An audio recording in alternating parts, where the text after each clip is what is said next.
Alright, welcome back. So we are going to start looking at solving some of the shortest distance and other network flow problems. And this example that we're looking at here was kind of the poster child of the endeavor in class. We looked at this quite a bit. We made a minimal spanning tree out of it as well.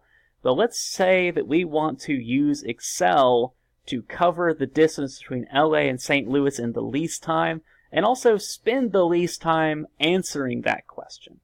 Because to do it by hand, you would have to make a permanent set. You would have to iteratively move around until you found the true destination that you were hunting for, and it can take quite a while.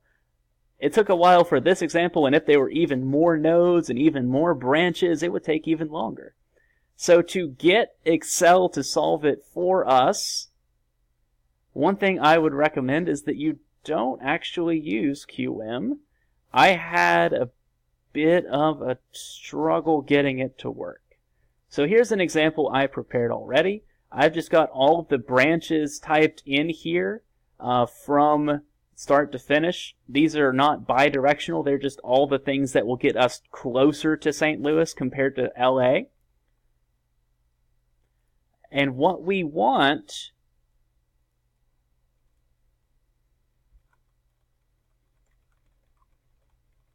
we have to leave LA. We have to arrive at St. Louis.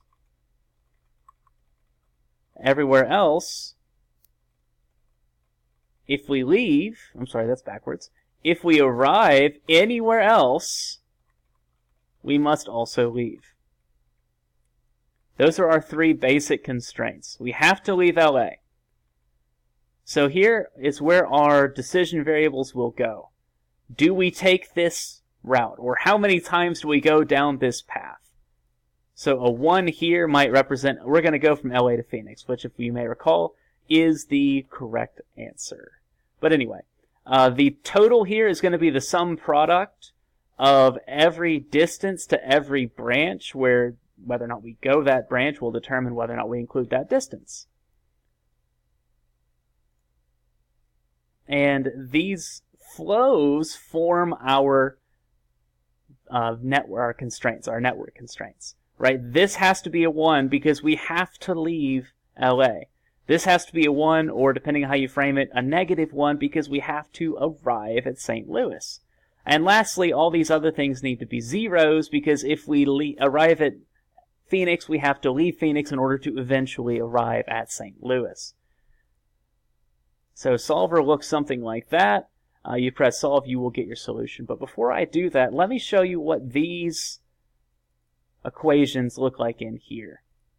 This network flow for 1 is the sum of all the stuff entering, or leaving, I guess in this case, node 1. The formula for 7 is all the stuff entering node 7.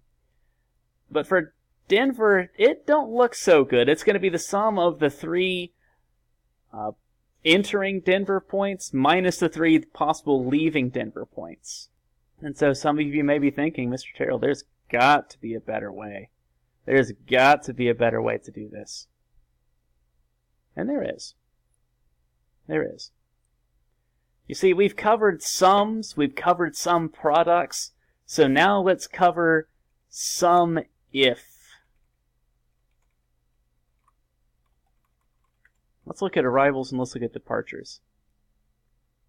Right, I want to include in my sum for arrivals only the stuff where I actually arrive at node 1. So I want to sum if this node is equal to node 1. So if that node in the blue column is 1, then I will include in my sum, oh goodness, that stuff right there. Conversely, for departures, I'm going to sum if, let's see, departing, that node is node 1, and if it is, then I am going to include in my sum that stuff.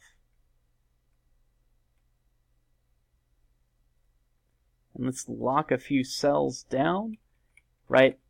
I'm about to copy paste this formula or fill down, and I need the red spot to move, but nothing else.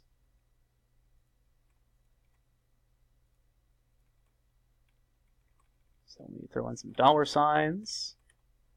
And I think that's going to be good to go. So now, instead of this awkward equation nonsense that you have seeing here, how about we just look at all of the departures minus all of the arrivals.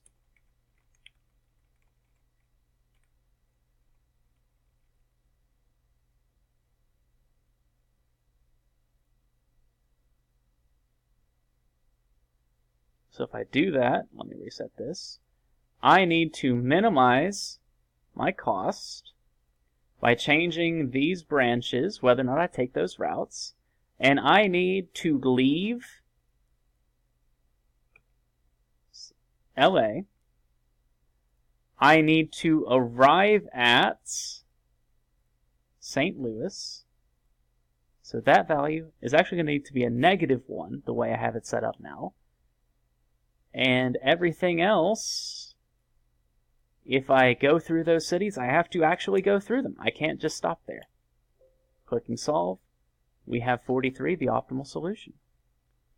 And so that bit of logic incorporates all of those constraints. Good stuff, right? Well, we're just about there. I've got just one more thing to share with you. SUMIF is a tremendously powerful tool. I do hope we learn to embrace it, especially when we're dealing with this conditional summing or conditional formatting. It can be a tremendous boon in doing a lot of conditional computation very quickly. So I will leave you with that, and I'll see you in the next video.